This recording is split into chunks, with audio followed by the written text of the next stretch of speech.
체르노빌, 한때 재앙의 상징으로만 여겨졌던 그곳이 사실은 의학을 영원히 바꿔놓을지도 모르는 놀라운 비밀을 품고 있을지도 모릅니다. 방사능의 진화와 만났을 때 그 결과는 소름 끼치면서도 동시에 매혹적이죠. 암에 저항하는 DNA를 가진 늑대, 그리고 독성버섯을 먹으며 반짝이는 멧돼지들까지 이 이상하고도 끔찍한 변이 생물들은 체르노빌이 남긴 차갑고도 잊을 수 없는 이야기를 들려줍니다. 혹시 이 영상을 처음 보시는 분 계신가요? 그렇다면 구독과 알림 설정 부탁드려요. 지금부터 카메라에 포착된 체르노빌의 15가지 무시무시한 돌연변이 생물들을 함께 살펴보시죠. 15위, 체르노빌의 기형, 소. 체르노빌 사고 이후 그 일대는 말 그대로 살아있는 연구소가 되었습니다. 과학자들은 인간이 떠난 그 땅에서 방사능이 동물들에게 어떤 영향을 미치는지를 직접 관찰할 수 있었죠. 그 중에서도 가장 충격적인 발견은 바로 가축의 돌연변이였습니다. 1986년 폭발 직후 인근 마을의 농부들은 기이한 송아지들이 태어나는 걸 보기 시작했습니다.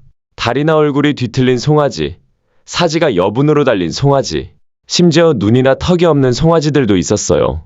이런 기형 출생은 몇 년간 반복됐고 일부 지역에서는 그 비율이 평소보다 10배 이상 높게 나타났습니다. 예를 들어 우크라이나 나로디치 구역에서는 1986년부터 1990년까지 약 35마리의 기형 송아지가 태어났는데 그전 5년 동안엔 고작 3건밖에 없었다고 합니다. 그 이유는 명확했습니다. 방사능이 동물의 DNA를 손상시켰기 때문이죠. 고농도의 방사선은 수정란의 세포 분열을 교란시키고 유전자 복제를 망가뜨리며 결국 태아의 장기나 뼈가 제대로 형성되지 못하게 만듭니다. 게다가 당시엔 방사능이 너무 강해서 소나 염소의 갑상선이 파괴되어 성장이 멈추거나 불임이 되는 사례도 많았습니다. 일부는 어린 나이에 폐사하기도 했죠. 하지만 흥미로운 점도 있습니다. 몇 년이 지나면서 일부 가축들은 처음엔 불임 상태였는데 이후 세대를 거치며 다시 번식 능력을 회복하기 시작했습니다. 1989년 체르노빌 인근 실험농장에서 사고 이후 첫 건강한 송아지가 태어났다는 보고가 있었어요. 이건 단순한 복귀가 아니라 진화적 적응의 초기 단계일지도 모릅니다. 그러나 여전히 과학자들은 조심스럽습니다. 눈에 띄는 회복이 있다고 해서 방사능의 장기적인 유전 영향이 사라진 건 아니기 때문이죠. DNA의 손상은 몇 세대를 거쳐 나타날 수도 있으니까요. 결국 체르노빌의 기형소들은 그곳이 단지 한 번의 재난 현장이 아니라 세대를 넘어 이어지는 생명의 실험실임을 보여주는 상징입니다. 14위, 검은 개구리의 진화. 여러분, 체르노빌의 개구리들이 실제로 색깔을 바꿔 살아남았다는 사실 알고 계셨나요? 농담이 아닙니다. 그중 일부는 완전히 검은색으로 변했습니다. 1986년 핵발전소 폭발 이후 방사능이 체르노빌 전역을 뒤덮었죠. 대부분의 생명체는 도망치거나 죽었습니다. 하지만 동부 수목 개구리들은 남았고 놀라운 일이 벌어졌습니다. 원래는 선명한 초록빛을 띠던 이 개구리들이 이제는 짙은 검정색 피부로 변한 겁니다. 무슨 영화 특수효과가 아니라 진화의 결과예요. 검은색은 멜라닌이 많다는 뜻인데 이 물질은 사람의 피부색을 결정하기도 하지만 개구리에게는 또 다른 기능이 있었습니다. 바로 방사능으로부터 몸을 보호하는 역할이죠. 즉, 피부가 어두울수록 방사능 환경에서도 더 잘 버틸 수 있었던 겁니다. 시간이 흐르면서 이 특성을 가진 개구리들만 살아남아 후손에게 그 유전자가 전해졌습니다. 2017년부터 2019년까지 과학자들이 체르노빌 일대의 수컷 개구리 200여 마리를 조사했는데요.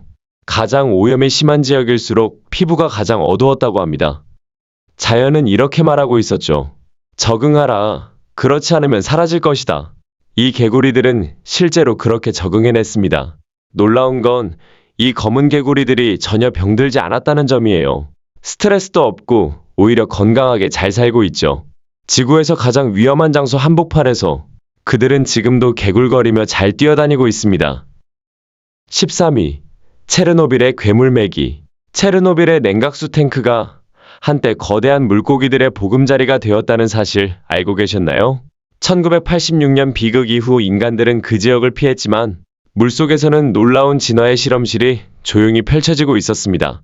그곳에 살고 있는 웰스매기는 길이 2m가 넘고 몸무게가 90kg을 넘는 엄청난 크기의 포식자입니다. 그런데 이 거대한 매기들이 방사능의 영향으로 변이된 것일까요? 아니면 단순히 자연적인 성장 결과일까요? 사실 웰스 매기는 원래도 커질 수 있는 종입니다.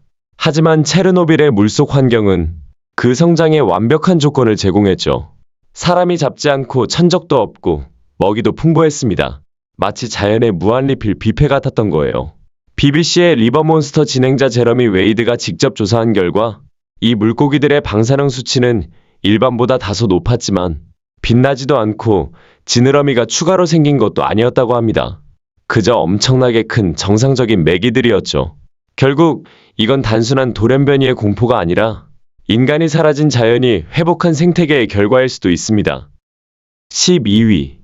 돌연변이 늑대. 그렇다면 체르노빌에는 진짜 돌연변이 늑대가 존재할까요? 그런데 놀랍게도 이 늑대들이 암을 이겨내는 열쇠를 품고 있을지도 모른답니다. 체르노빌의 폐허 한가운데 아직도 방사능 수치가 치명적으로 높은 그곳에서 늑대들은 오히려 왕처럼 군림하고 있습니다. 그런데 연구자들이 이들의 혈액을 분석하자 놀라운 결과가 나왔습니다. 이 늑대들의 DNA에는 암세포를 억제하거나 저항하는 유전자 표지가 있었던 거예요. 방사능이 인간이라면 파괴적인데 이 늑대들은 오히려 그 환경 속에서 면역 체계를 더 강하게 진화시킨 겁니다. 그들은 병든 존재가 아닙니다. 정상적으로 사냥하고 무리를 이루고 영역을 지키며 건강하게 살아가고 있죠. 그래서 과학자들은 새로운 질문을 던졌습니다. 혹시 이 늑대들이 인류의 암 치료에 새로운 실마리를 줄 수 있을까? 아직은 연구 초기지만 자연이 스스로 만들어낸 생존의 적응력이 인간에게도 배울 점이 많다는 걸 보여주고 있습니다. 11위. 체르노빌에 빛나는 멧돼지. 여러분, 왜 체르노빌 근처의 멧돼지들은 수십 년이 지나도 여전히 방사능에 오염된 상태일까요? 1986년 핵사고 이후 거의 40년이 지났지만 그 지역의 야생 멧돼지들은 여전히 높은 수준의 방사능을 띠고 있습니다. 그냥 조금 높은 게 아니라 일부 지역에서는 아직도 고기조차 먹을 수 없을 정도로 오염돼 있죠. 처음엔 당연히 생각했어요. 당시 폭발로 방사능이 숲 전체를 뒤덮었으니 그 여파겠지. 하지만 진짜 이유는 땅속 깊은 곳에 있었습니다. 이 멧돼지들은 땅을 파서 사슴 트러플이라 불리는 희귀한 지하버섯을 먹는데 이 버섯들이 바로 방사능의 스펀지 역할을 하고 있었던 겁니다. 이 버섯들은 토양 속에 남아있는 세슘백 37이라는 방사성 물질을 흡수하며 자라는데 멧돼지들은 그걸 최고의 간식처럼 즐겨 먹어요. 다른 동물들이 피하는데도 말이죠. 결국 멧돼지들은 단순히 오염된 땅 위를 걸어서가 아니라 방사능이 스며든 먹이를 직접 먹기 때문에 세대를 거듭해도 여전히 몸속에 방사능이 축적되고 있는 겁니다. 그래서 지금도 체르노빌 일대의 멧돼지들은 빛나는 생명체로 불립니다. 보통의 야생동물이 아니라 핵재앙이 남긴 살아있는 증거인 셈이죠. 10위. 코끼리 발의 공포. 여러분은 혹시 지구상에서 가장 위험한 물질 덩어리를 본 적이 있으신가요? 그건 바로 체르노빌 원자로 4호기 아래에 숨어있는 코끼리 발이라 불리는 괴물 같은 물체입니다. 이 끔찍한 덩어리는 1986년 폭발 직후 생겨났습니다. 핵연료, 모래, 강철, 콘크리트가 녹아내리며 뒤섞여 하나의 거대한 방사성 용암 덩어리로 변했죠. 당시 이 물질에서 뿜어져 나온 방사능은 그 근처에 단 1분만 서 있어도 죽을 정도였습니다. 사진 한 장 찍는 것도 불가능했어요. 카메라가 가까이 가면 바로 고장났거든요. 그래서 소련 과학자들은 총으로 이 덩어리를 쏴서 조각을 떨어뜨린 뒤 샘플을 채취해야 했습니다. 상상해보세요. 죽음을 무릅쓰고 방사능 용암을 총으로 쏘아 조각을 얻는 장면을요. 그 당시엔 정말로 이게 건물의 바닥을 뚫고 지하 수층까지 도달해 전 유럽을 오염시킬지도 모른다는 두려움이 있었습니다. 다행히 그런 일은 일어나지 않았지만 위험은 지금도 완전히 사라진 게 아닙니다. 그로부터 거의 40년이 지난 지금 코끼리 발은 식어서 방사능이 크게 줄었지만 여전히 치명적인 물질로 남아 있습니다. 그 근처에 오래 머무르면 지금도 몸에 이상이 생길 수 있죠. 체르노빌의 폐허 속 어딘가 이 괴물 같은 덩어리가 여전히 남아 있습니다. 그리고 사람들은 묻습니다.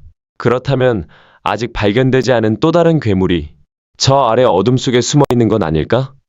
9위. 체르노빌의 유령의 숲.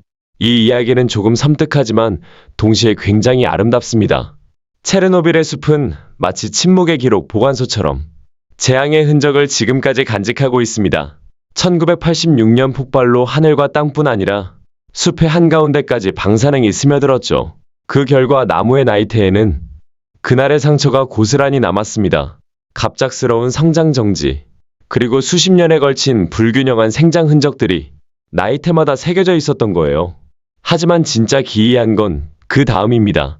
이 숲에서는 낙엽이나 나무가 거의 썩지 않습니다. 죽은 가지, 잎, 심지어 오래된 통나무까지 몇십 년이 지나도 그대로 남아있어요. 왜냐하면 방사능이 부패를 담당하는 미생물과 곰팡이를 죽여버렸기 때문입니다. 결국 숲의 순환이 멈춘 거예요. 그래서 체르노빌의 숲바닥은 수십 년 전의 낙엽이 그대로 쌓여있는 시간이 멈춘 장소가 되었습니다. 더 무서운 건 이 낙엽들이 불이라도 나면 그 속에 남아있던 방사성 입자들이 다시 공중으로 흩날린다는 사실입니다. 즉, 1986년의 유령이 지금도 바람을 타고 다시 돌아올 수 있다는 뜻이죠. 겉보기엔 평화롭고 고요한 숲이지만 그 안에는 여전히 죽음의 기억이 살아있습니다. 지나가는 바람 소리조차 마치 그날의 속삭임처럼 들릴지도 모릅니다. 8위. 체르노빌의 기억 물고기. 체르노빌 인근의 물에서 이상한 물고기가 포착됐습니다. 현지 주민들도 과학자들도 고개를 갸웃하게 만든 영상이었죠. 수십 년 전의 핵사고가 지금까지 자연을 이렇게 뒤틀어 놓을 수 있을까요? 아니면 우리가 너무 성급하게 결론을 내리고 있는 걸까요? 카메라에 잡힌 건 마치 공포영화에서 튀어나온 듯한 입이 두 개 달린 물고기였습니다. 흉터나 외상이 아니라 실제로 두 개의 독립적인 입이 기능하는 모습이었죠. 영상이 퍼지자 사람들은 금세 방사능 때문에 생긴 돌연변이라고 말했습니다. 실제로 1986년 폭발로 막대한 방사성 물질이 공기와 물, 토양으로 흘러들었습니다. 그 이후로 사람들은 동물들의 변이를 쉽게 떠올리게 되었고, 특히 물고기는 그런 이야기의 단골 소재가 됐습니다. 그러니 우크라이나 인근 호수에서 두 입을 가진 잉어가 발견되자 많은 이들이 바로 방사능을 원인으로 지목한 겁니다. 그런데 여기서 한 번 더 생각해 볼 지점이 있습니다. 여러 생물학자들은 이 물고기가 반드시 방사능 때문이라고 보긴 어렵다고 말합니다. 오히려 드물지만 선천성 기형일 가능성이 크다는 거죠. 사람에게 여분의 손가락이나 발가락이 생기는 것처럼 동물에게도 발생 과정의 오류로 이런 기형이 나타날 수 있습니다. 희귀하긴 하지만 불가능한 일은 아닙니다. 결론적으로 이 사례 하나만으로 방사능이 직접 원인이라고 단정할 수는 없습니다. 체르노빌의 유산이 자연에 미친 영향은 분명 크지만 개별 개체의 기형은 자연 발생적 요인일 수도 있다는 점, 이 두 가지를 동시에 염두에 두고 보는 게 더 정확합니다. 7위. 체르노빌의 돌연변이 개들. 여러분, 믿기 어려운 이야기 하나 해드릴까요? 지구에서 가장 방사능이 높은 지역 한가운데에 아직도 개들이 살고 있습니다. 게다가 단순히 살아남은 게 아니라 그 환경에 적응하면서 진화하고 있다는 사실이 밝혀졌어요. 1986년 끔찍한 원전 폭발 이후 체르노빌 지역은 완전히 버려졌습니다. 사람들은 도망쳤고 집에 있던 애완견들은 그대로 남겨졌죠. 하지만 놀랍게도 그 후손들이 지금까지 살아남아 그 지역을 자신의 터전으로 삼고 있습니다. 더 놀라운 건 이 개들이 유전적으로 변하기 시작했다는 점이에요. 최근 연구에서 과학자들은 체르노빌의 개들에게서 다른 지역 개들과 완전히 구별되는 유전자 패턴을 발견했습니다. 무려 52개의 유전자가 방사능 저항 및 회복과 관련된 기능을 보였고, 그들의 몸은 높은 방사능 환경에서도 손상된 세포를 스스로 복구하는 방향으로 진화하고 있었죠. 이건 단순히 운이 좋은 생존이 아닙니다. 방사능 속에서도 적응하며 세대를 이어온 결과예요. 그렇다면 이건 우리 인류에게 어떤 의미일까요? 과학자들은 이 개들의 DNA 연구가 인간이 우주나 핵재난 같은 극한 환경에서도 생존할 수 있는 단서를 줄 수 있다고 말합니다. 체르노빌의 개들은 단순히 살아남은 동물이 아닙니다. 생명은 어떤 환경에서도 적응할 수 있다는 놀라운 증거이자 희망의 상징입니다. 6위. 체르노빌의 곤충들. 여러분은 혹시 이런 생각 해보신 적 있으신가요? 방사능에 노출된 곤충들은 어떻게 될까? 체르노빌 사고 이후 과학자들이 가장 궁금해한 것도 바로 그 부분이었습니다. 1986년 이후 체르노빌의 배제구역은 말 그대로 거대한 야외 실험실이 되었어요. 그 안에서 과학자들은 곤충들의 세대를 관찰하면서 방사능이 생물의 유전과 형태에 어떤 영향을 미치는지를 연구했습니다. 그 중에서도 스위스의 과학자이자 일러스트 작가인 코넬리아 해거는 직접 현장에서 채집한 곤충들을 정밀한 수채화 그림으로 기록했습니다. 그녀는 방사능에 노출된 곤충들의 변화를 세밀히 관찰했죠. 그 결과는 놀라웠습니다. 날개가 비틀려 있거나 더듬이가 뒤틀려 있거나 몸의 대칭이 흐트러진 곤충들이 곳곳에서 발견된 겁니다. 한마디로 자연의 미세한 균형이 깨져 있었던 거죠. 특히 불벌레로 불리는 작은 곤충들은 원래 빨강과 검정 무늬가 뚜렷하고 대칭적인 게 특징입니다. 그런데 오염 지역에서 잡힌 개체들은 색이 바래거나 무늬가 비대칭적으로 흐트러져 있었습니다. 연구 결과 이런 이상 형태는 방사능 농도가 높을수록 더 자주 나타났어요. 즉, 피폭량이 많을수록 유전적 돌연변이 빈도도 높아진다는 것이죠. 이건 단순히 기형곤충의 탄생에 그치지 않습니다. 이 변형이 생식 능력이나 생존율에 어떤 영향을 주는지, 그리고 그 유전적 변화가 다음 세대로 이어지는지가 현재까지도 활발히 연구되고 있습니다. 결국 체르노빌의 곤충들은 눈에 잘 띄지 않지만 진화와 파괴가 동시에 일어난 현장 증거인 셈이죠. 그들의 왜곡된 날개와 흐트러진 무늬 속에는 방사능이 생명을 어떻게 바꿔놓는지에 대한 냉정하고도 생생한 기록이 담겨 있습니다. 5위. 체르노빌의 검은 버섯. 이제는 진짜 믿기 힘든 이야기입니다. 체르노빌의 한복판. 아직도 방사능 수치가 위험할 정도로 높은 폐허 속에서 방사능을 먹고 자라는 검은 버섯이 발견됐습니다. 과학자들이 처음 이 버섯을 발견했을 때 모두가 놀랐습니다. 이 버섯은 단순히 버티는 게 아니라 방사능을 흡수해서 에너지로 바꾸며 성장하고 있었던 거예요. 이 버섯은 체르노빌 원자로 4호기의 폐허 벽면에서 자라고 있었는데 놀랍게도 감마선을 흡수해 스스로 에너지를 만들어내고 있었습니다. 마치 햇빛 대신 방사선을 이용해 광합성을 하는 셈이죠. 이 현상을 과학자들은 방사선합성이라고 부릅니다. 핵심은 바로 멜라닌입니다. 우리의 피부색을 만드는 그 멜라닌이 이 버섯에게는 생존의 무기가 된 겁니다. 멜라닌이 방사선을 흡수해 화학 에너지로 전환하면서 버섯의 성장을 돕는 역할을 한 거죠. 실험실 연구에서도 확인됐습니다. 멜라닌을 많이 가진 버섯은 방사선이 강한 환경에서 더 빠르게 자랐고 심지어 방사선을 향해 자라나는 양성 방사선 성향을 보였습니다. 즉, 방사선을 피하는 게 아니라 그쪽으로 몸을 뻗으며 먹이로 삼은 겁니다. 이 놀라운 발견은 지구 생물학을 넘어 우주 생명 연구에도 새로운 가능성을 열었습니다. 실제로 이 버섯은 국제 우주정거장에도 보내져 실험되었는데요. 결과는 놀라웠습니다. 이 버섯이 우주 방사선의 일부를 흡수해 그 강도를 줄여주는 자연 방패 역할을 했던 겁니다. 이제 과학자들은 이 버섯을 이용해 우주선 내부나 화성기지의 벽을 살아있는 방사선 차단막으로 만드는 연구를 진행 중입니다.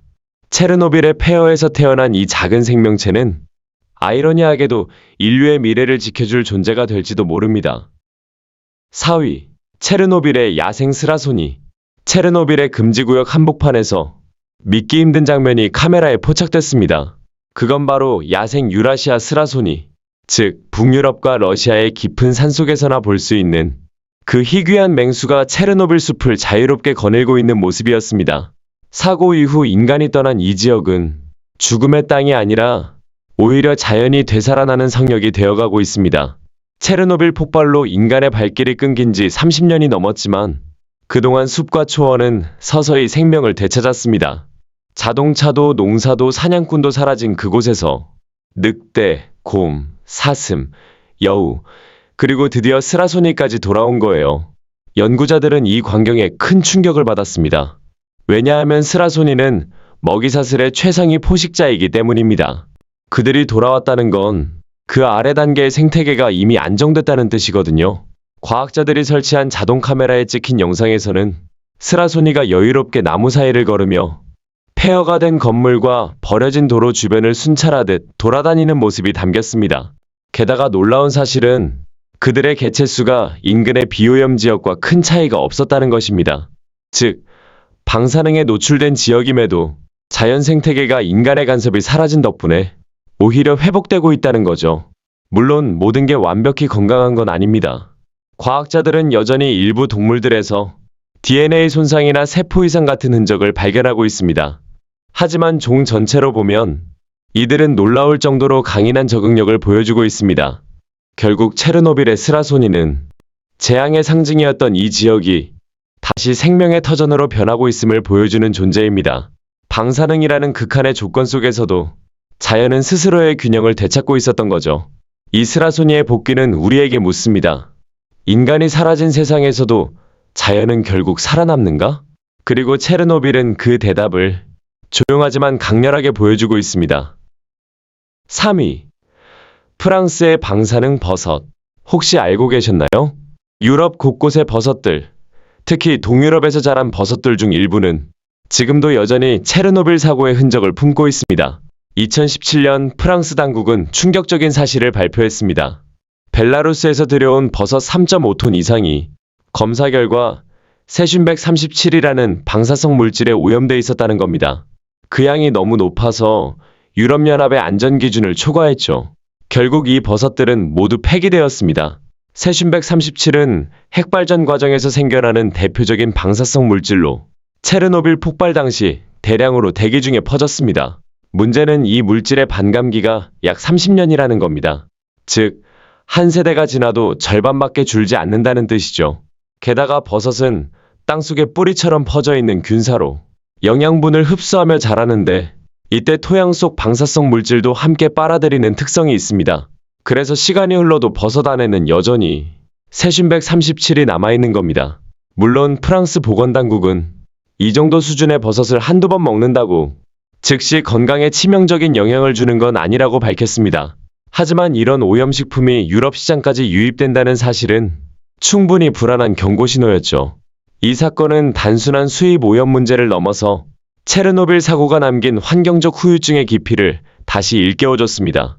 사고 이후 수십 년이 지나도 방사능은 여전히 땅속과 식물, 동물, 그리고 우리의 식탁까지 보이지 않게 침투하고 있었던 겁니다.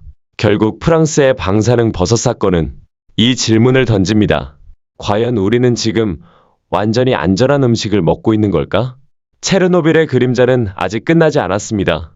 그 영향은 여전히 지구의 식량 사슬 속에서 조용히, 그러나 확실하게 이어지고 있습니다. 2위. 체르노빌의 프르제발스키 야생마. 체르노빌의 폐허 속에서도 놀라운 생명의 이야기가 이어지고 있습니다. 그건 바로 프르제발스키 말.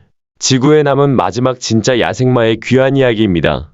1998년 과학자들과 환경단체는 체르노빌의 금지구역 안으로 31마리의 프르제발스키 말을 풀어놓았습니다. 이 지역은 인간이 완전히 떠난 땅, 방사능으로 오염된 위험지대였죠. 그런데 아이러니하게도 그 황폐한 땅이 이 멸종위기 말들에게는 최적의 피난처가 되어버린 겁니다. 사람의 간섭이 완전히 사라진 덕분에 그들은 천천히, 그러나 꾸준히 번식하기 시작했습니다. 현재는 우크라이나 쪽에 약 50마리, 벨라루스 국경 쪽에도 약 60마리 정도가 살고 있는 것으로 추정됩니다. 체르노빌이라는 위험한 땅에서 그들이 어떻게 살아남을 수 있었을까요? 그 비밀은 바로 인간의 부재였습니다. 사람이 떠난 자리에 자연은 스스로의 질서를 되찾았고 그 속에서 이 말들은 먹이와 공간, 자유를 되찾았던 거예요. 카메라에는 그들이 버려진 건물 안을 쉼터로 삼고 녹슨 철로 주변에서 풀을 뜯으며 평화롭게 어울리는 장면들이 포착되었습니다. 그 모습은 마치 문명 이후의 지구를 보여주는 듯 했습니다. 물론 아직도 위험은 존재합니다. 불법 사냥꾼의 위협, 변화하는 기후, 그리고 여전히 남아있는 방사능의 잔류 영향까지. 하지만 그 모든 어려움 속에서도 그들은 살아남았습니다. 과학자들은 이들의 회복력을 생명의 완벽한 역설이라고 부릅니다.